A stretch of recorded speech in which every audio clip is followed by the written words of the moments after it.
Well, hello, my friends. I'm talking with Nicola White in London, England. And I discovered a term today that just kind of caught my eye called mudlarking.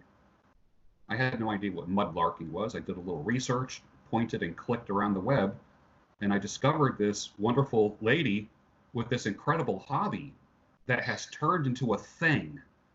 Welcome, Nicola White, to my show. Thank you very much. Thank you very much indeed for inviting me. It's a pleasure to be on your show.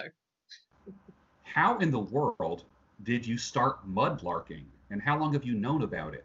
And define it for my audience. Okay, well, first of all, let's start at the beginning. The term mudlarking, which is essentially larking in the mud, it's a term which dates back to pre-Victorian times, and it's specific to London, really.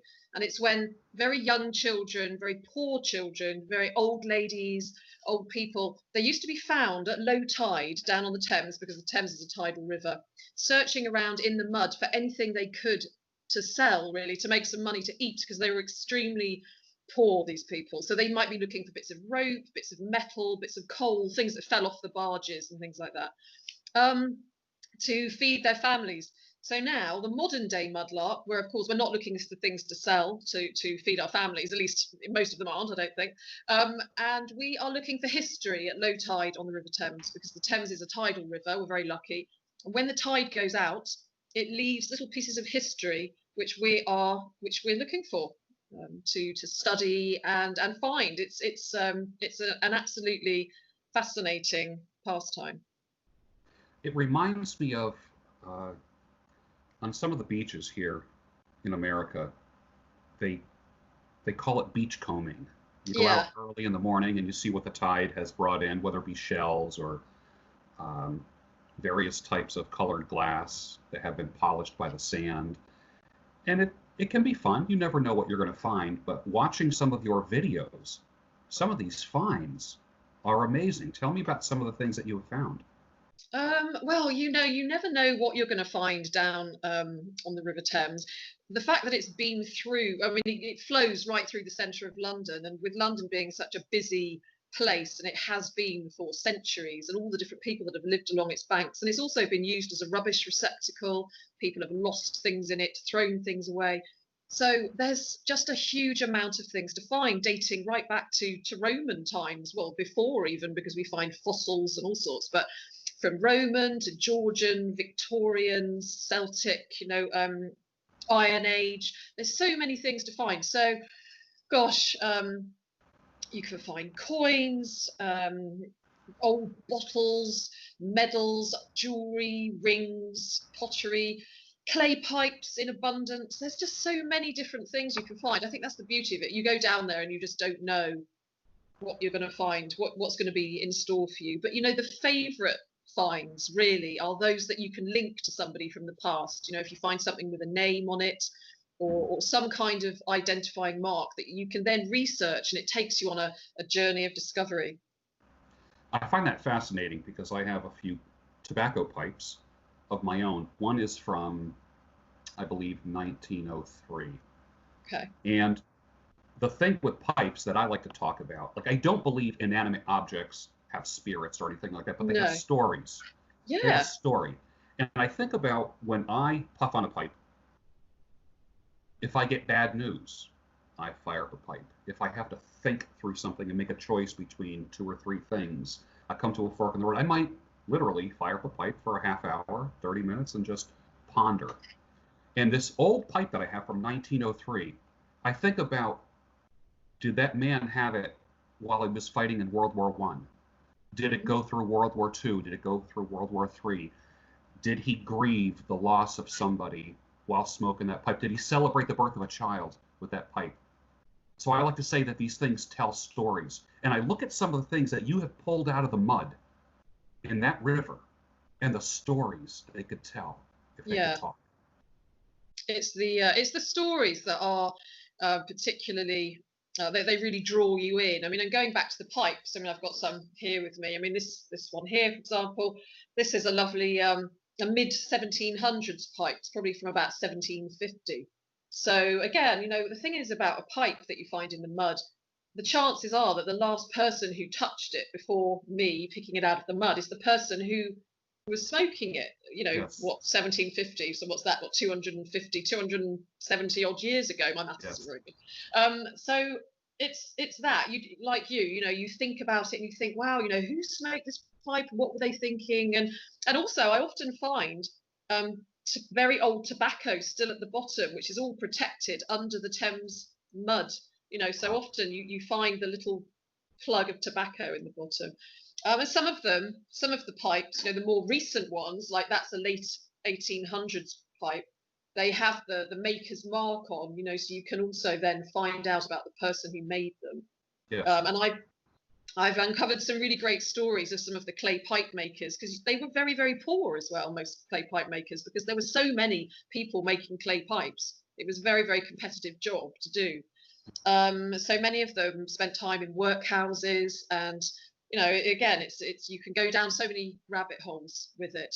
But some of my favourite stories, I think, there's one in particular which I love, and it's this small piece of brass here, but it's got a name and an address on it, and it's a man called Frederick Jury, who, once I found out about him, because his address is on there, so you can go on the ancestry sites and find out.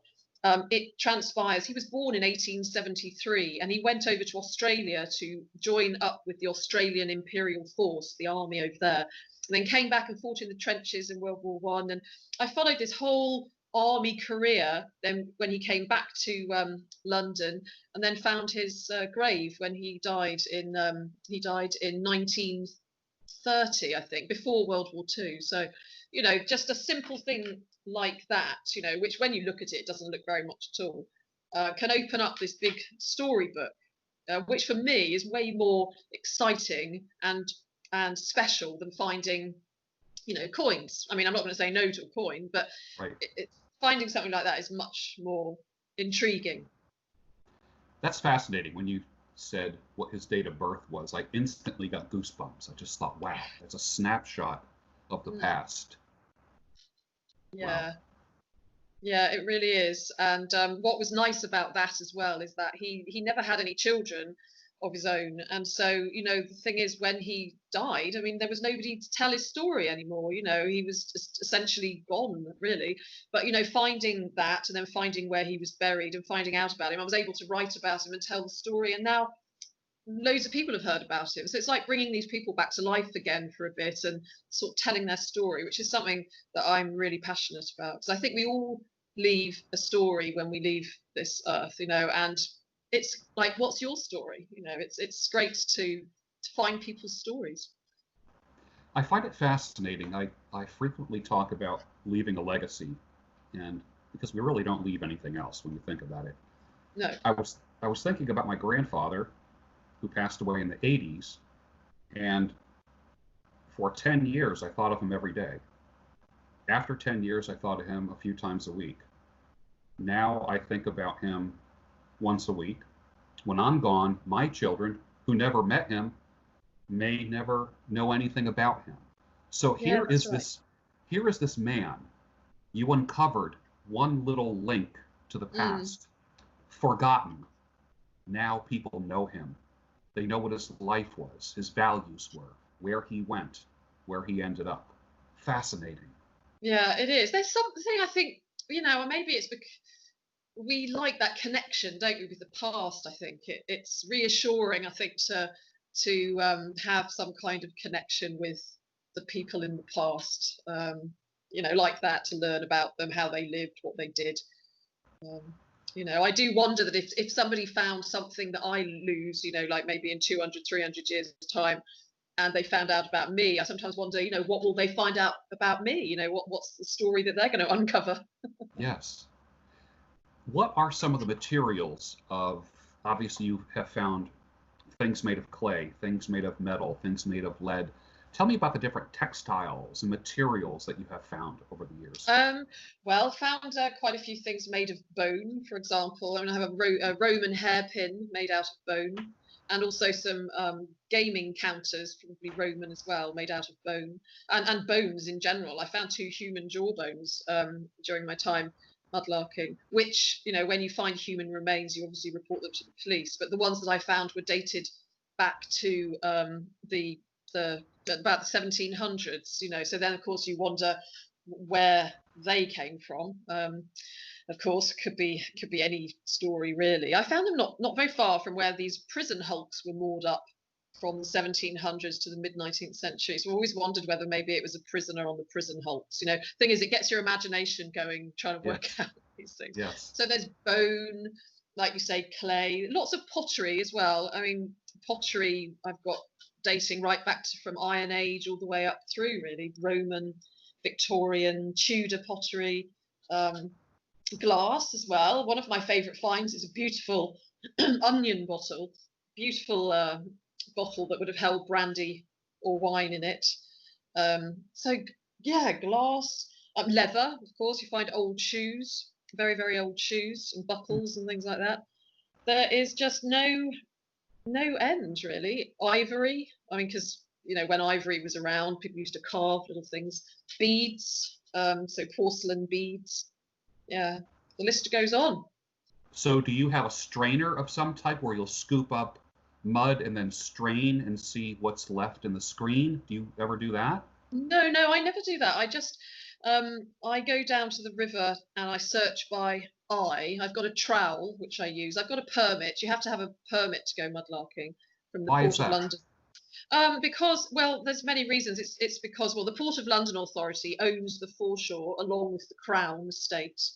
And so it's really you're paying for permission to go down on the foreshore to search for history. But it's also that there are various conditions attached to your permit. You have to report things that you find that are over a certain age, or if it's treasure, or if it's significantly historically important. Like, for example, I have one of my favourite coins here, which dates to 1601. It's a Queen Elizabeth I silver half a crown. Wow. So, this I did take it to the Museum of London, and then they record it, they put it on their database, where it's found and who found it, etc. And then they give it back to you. But it's so that our history isn't lost and taken away, and it's a good way for them to build up a picture of what London was like, and it's preserving the history. So that's why you need a permit, so because it's a regulated activity. Yeah. Yeah. Mm. All right. So And sorry, you were asking about. Sorry, I just Yeah, go remember what ahead. the original question was. So I take my trowel and I just scrape. I look by eyes only, and my permit allows me to scrape down 7.5 centimeters, no more. And so I just have a look on the surface, scrape around, and I always find that there's so many things just on the surface. Mm-hmm. Do you know how often that the layers change with the tide? I mean, do things get washed back into the river and then brought back out on the banks of the river? I think very possibly. Also, there's a bit of erosion going on, with the clipper boats, we call them, which is the passenger boats going up and down, and they're very fast, so the wake does take off layers of mud. I mean, for example, during the lockdown that we've recently had, the clipper boats weren't running, and we weren't allowed to go mudlarking then either. But because there was no boating activity, the mud was just piling up again, in sludge. So erosion does come into it. But yeah, I mean, every tide is different. It leaves out different objects, and then when the tide goes down, I'm sure some of them disappear back into the river. Hmm. Do you find that? Well, let me ask you this: is the river seawater? Is it salt water? It's brackish, I think. Ooh, now you've asked. Yeah, some of it is salty, I do believe. But that's a good question. I'm not saying that with 100% certainty, but I think it's brackish. Yeah. I'm wondering if the type of water that it is preserves certain things. Like, for instance, if there was a military uniform, would the fabric eventually dissolve and break apart, leaving the brass buttons? You know what I'm saying? Like, yeah, that's a possibility. And there's also the fact that the mud in the Thames is anaerobic. There's no oxygen in this mud, and so whatever goes into that mud is preserved in a really good condition. But yes, I mean, you're right about the jackets and buttons, because one of the things we find an awful lot of is buttons. I find lots and lots and lots of buttons, and presumably at some point they could have been on a jacket, which is rotted away. Yeah, I know there was a type of wood when the logging industry was really big in the United States, and they were taking logs, moving them on rivers, floating them down rivers. Some of the logs would be underwater in the mud and then preserved hundreds of years. And Yeah. they bring these logs up, and it's what would be just a normal wood color, like a wood grain, is now black as night. And that wood is called morta, and that is a very desirable wood for carving. And in the pipe world, a lot of guys like making pipes out of morta, which is Okay. it's an old wood that was in the bottom of a river, the bottom of a lake, that didn't rot away. It didn't fall apart. Yeah. So it's similar then. It's got those preserving qualities. Yeah. Yeah, yeah, fascinating. What do you wear when you go Oh, what do mudlarking? I wear? Well, Wellington boots, very, very important, because the mud on the Thames can be very, very deep in places. So you do need to wear wellies, like boots. Yeah. I tend to go down there in my old jeans. I'm pretty much known for wearing stripy tops, but it's not that it's just one of those things. So I often wear a blue and white stripy top like this one. And I wear, because I make YouTube videos about what I'm looking for. I have my little pouch with my camera and my phone, and I've got my knee pads as well. Very important, because then when you're kneeling down, scraping and having a look, it's good to be comfortable. So Yes. yeah, knee pads, boots, gloves occasionally. I probably should wear them more, but I don't, because I like to feel the things in my hands properly. Yes. Um, so yeah, that's it really. Rucksack. I always have my Interesting. phone with me, but Hmm. How far do you live from the river? I live well. I live a place where I go quite a lot is Greenwich, and that's just for me about a 10-minute drive. But there's so many different places along the Thames, so I tend to go to different places. But as I'm local to Greenwich, I do Mhm. go there quite often in southeast London. Mm. I find that when I've gone beachcombing, going to different spots, I feel that the ocean brings in, it washes in so many different things. Like you said, you just never know what you're going to find. At, is there a special time of day that you go where that seems to yield the most artifacts? Well, you have to go at low tide. You don't really have the choice, so I've got on my phone a tide app, so I look at it each week and sort of I plan my week around it and see what the tides are doing. Like for example, this morning, low tide was at 12:30 at midday. So I got down to the river at about 10:30, so I could chase the tide out, have a couple of hours going out with the tide, and then you've got like half an hour looking when it's right at the lowest, and then you can work your way back up the shoreline. It's good in the summer because you've got the lighter days, so sometimes you can go in the morning and the evening. Winter, it's quite frustrating because it gets dark at about 3, and so if it's not a Yes. low tide in the morning, then you can't go. But it just depends on the tide. For me, a nice low tide, sort of in at 3 o'clock in the afternoon, that's what I prefer, because that means the boats have had a chance to wash the foreshore, and yeah, so that's the best for me, because in the morning sometimes the boats haven't been running during the night, so it's a bit sludgy. I find this interesting. Now, there is a certain personality type of somebody who likes to go what I call time traveling, because you really are a time traveler. Let's face it. Yeah, I get you. You're going back in time, and you are not just living in the now. You look at an Yeah. object, and your mind goes to that era. And I mix with similar people. We don't just live in 2020. We'll go back a few hundred years, and I Yeah, I love know. it. Exploring old homes, castles, structures, bodies of water. Were you like this when you were a child, or is this a newfound kind of thing? Were you just an explorer?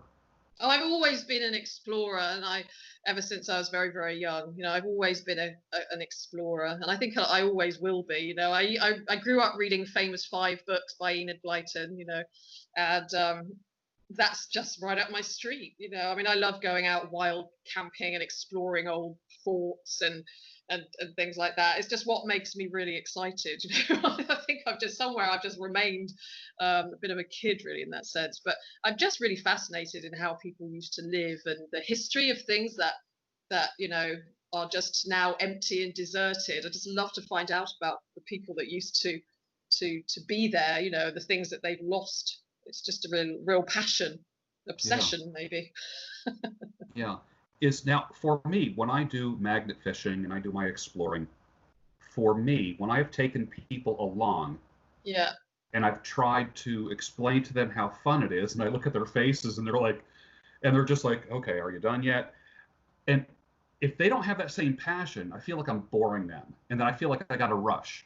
So for me, my exploring, for me, ends up being like a solo activity. I do Mm. things on my own, and there's times where I lead a very social life. There's times where I lead a very solitary life, and I love my solo activities. How are you with your exploring? Do you do it with friends? Do you do it with a partner? Do you go by yourself? What do you do? For me, it's often quite a solitary thing. I mean, I'll go with people. I've got a particular friend who also has a YouTube channel that I'll go with because I know that he's exactly on the same page as I am. And so if we might end up at different ends of the foreshore, but I know that he's not going to be bored or something. In fact, he's probably going to be there for even longer than I am. Um, I tend to go a lot on my own because I just love the solitude of it, and I do a lot of thinking. It's almost like it's almost a bit like meditative, when you're searching for things. You're very much in the present moment, as you're Yes. walking along. Yeah. And so it's often something I really quite like to do on my own because I love just not having to worry about whether somebody wants to leave or go home or they're bored, you know. Right. Yeah, I know when I go, I'll bring snacks with me and a bottle of water, and just so Yeah, I a bottle can. of water and snacks. I'll take some food for the swans, and the ducks, because I often meet them. And it's a nice place for reflection as well when you're walking along and thinking. And yeah, so I do enjoy it as a solitary activity. It takes on a different meaning when I'm with other people. It's not quite the same. I like that. It's not the same when you take other people along. I know I am famous for hiking by myself, going camping by myself. Just, and I love being social, so I'm not a total introvert. No, no, no. But but I don't I don't hate being alone. No, no, I really don't have a problem with that at all. I mean, I do go with a friend when we go to I go to an island quite a bit to go and search for things over there. It's an island in the River Medway, and I go over with him because I wouldn't go over there on my own. Because as much as I love the idea of being there on my own, it's quite a big old Victorian fort, and actually I think I'd be absolutely terrified to be Yeah, on my own. So there's certain places that I will go with people, and plus we have to paddle out there on a kayak, and I don't think I'd get out there on my own. yeah. But no, apart from that, I mean, being on my own is my idea of is heaven really, just wandering along, looking for things, and just being there with the nature and everything. It's great. Let's talk about how you film for a moment. One of the things I noticed as I was browsing your videos is you're not afraid of dead space and quiet in your videos. You don't feel the need to constantly fill your videos with narration. I find I just hear nature, the wind blowing, I'm hearing birds, and it's almost zen-like. It's very peaceful. Oh, thank you. Which ones have you been watching? Yeah, my videos have come along. It's funny because when I started doing it, it was quite. I never intended to start a YouTube channel. It just kind of happened. I just sat there with my phone one day and just recorded myself with some finds. But initially I didn't even know how to edit. I didn't know how to do any editing at all. Yeah. And then gradually it just evolved. And I always look upon my videos when I make a video. It's almost like making a picture. I like it to just be like a nice artwork. The nice bit of music, some nice nature, some mudlarking, and Yes. it's just a nice kind of collage. A nice artwork. That's what it sort of feels like. Yeah. I noticed on one video there was a picture frame, and you were holding up a picture Oh frame yeah. and looking through that, and I was like imagining it being a painting. Every time you moved it, It was like, Oh yeah, that was Cliff Fort. I've got that frame here, right behind the computer, actually. Yes, that was lovely, actually. Find a driftwood frame washed up on the. That was the beach. That is the sea, actually. So that was kind of beachcombing that bit there. But yes, um, yeah. what is the most interesting thing you've ever found? Like, I think that coin from the 1600s is pretty cool. Mm, yeah, that is very cool. Gosh, there's so many things. Just trying to think of the most interesting. Well, actually, there's one thing which I haven't done a video about yet. So, one for people to watch coming up shortly. I found a trader's token dating back to 1657. And these tokens were issued because there was a shortage of currency. So bars and taverns and bakers and butchers used to issue their own little tokens for Yes. people like currency. And I found one of these, and it actually comes from a vintner, someone who used to sell wine in Pudding Lane in London. And of course, Pudding Lane is a very special place because it's where the Fire of London started in 1666.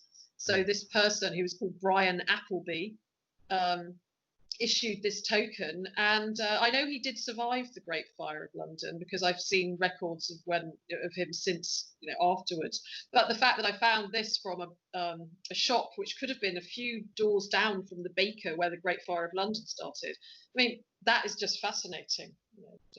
So I'd say that's a really interesting find. But it's so difficult because there's so many things. So many things. I found a button from Millbank Prison, which dates back to the 1800s, and that was a very notorious penitentiary. So many things. I could sit here all night and talk about all the things I found. What advice would you give somebody who wants to start mudlarking where they are? Well, where they are and not in London. Well, I mean, I guess you need to find estuaries are good places to go and search for things because often if they're near a town and people may have dumped old rubbish there, old pottery and household waste from years ago, which is obviously nicer than the household waste that we dump now. And a pair of wellies, patience. You're not always going to go out and find something spectacular, but just a piece of pottery can be special. So don't take any expectations with you. See if there's any bottle dumps in your area, perhaps. Let's go down to the beach and just walk along very carefully. We have a saying in the mudlarking world that you've got to get your eye in, and so just focus and see what you can find. And if you're in London, well, you need your permit. You can get day permits, a pair of Wellington boots, and there's plenty of Facebook groups actually that can give you advice on mudlarking. There's the Thames Foreshore Finds Facebook group, and they're very helpful. They'll give advice. I love the fact that you said the mudlarking world. Who would ever think that there is such a thing? I know there's a group near, like I'm in Philly, and the closest beach to me would be the Jersey Shore, and there is a like a treasure hunters group. These guys with their metal detectors that go up and down the beaches looking for artifacts and coins and jewelry and such, and that's a whole world all to itself. But the mudlarking world, what kind of people does one encounter in the mudlarking world? Well, the thing is, actually, there's a huge variety of people that spans every age group and every kind of person you can imagine, men and women, children. It used to be primarily a men's thing, I think, but because of the advent of social media, I think a lot of it, and people posting their pictures on Instagram of what they found and telling stories about what they found, people have realized that it's a place where you can go and you find history and it's there at your fingertips. You can search for it. It's sort of exciting. It's like going for a treasure hunt. So you get old men that go down there and do it. You get women, children. So there really isn't a type. There's just so many different types of people that go. Yeah, I have two people that I know that might be interested in this. One is she's a model friend of mine. She lives on a river. She lives in a cottage on the river, and at one point she had to raise her cottage up because the river flooded, and she could have paddled a kayak in her living room in her cottage. So she literally had to raise it up. So anytime the river floods, she's at least free from getting flooded. And I want to talk to her about mudlarking where she is. That would be interesting. Another person. Yeah, that sounds like it could be interesting.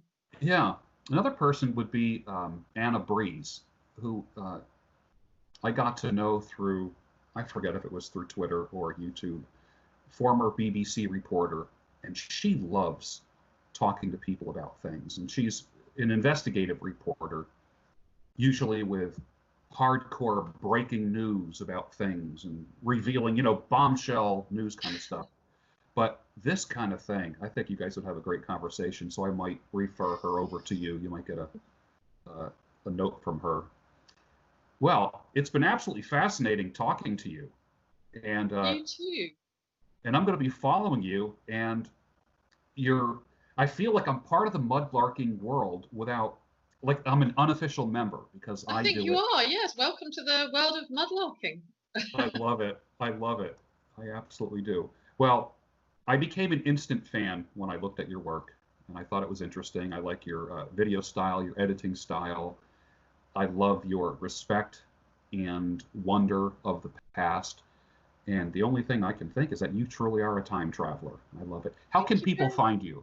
Right. Well, people can find me on pretty much all of the social media platforms. If you look up on Twitter, for example, it's @TidelineArt. You can find me on YouTube. If you just type in mudlarking, and you'll see Nicola White Mudlark. That's my YouTube channel. I'm on Instagram, Tideline Art. I've got a website, tidelineart.com. And I've got a Facebook page, Tideline Art. And I've got an Etsy page because I also make artwork out of my finds. So you can also find me, anything Tideline Art, you'll find me. Okay, excellent. So when I'm editing this video, which I'm really not going to have to edit much, I'll just trim the beginning and the end, I will put all of your links as well so people can go there and find more. Thank you very much. Well, I hope that my computer hasn't made too much noise because I can hear it whirring away. Can you hear it over there? I don't hear a thing. All right. Okay. Okay. No, it was really great to talk to you. So excellent. It's been an absolute pleasure. Stay in touch, and I will do the same. Okay, brilliant. When are you putting out your video? Probably, I will edit it tonight, and then probably publish it on my channel tomorrow. Well, whenever you do, I shall go and take a look. Okay, Definitely. well, lovely to speak to you. And you take care, and yeah, keep in touch. I will do that. Thank you so much. Okay.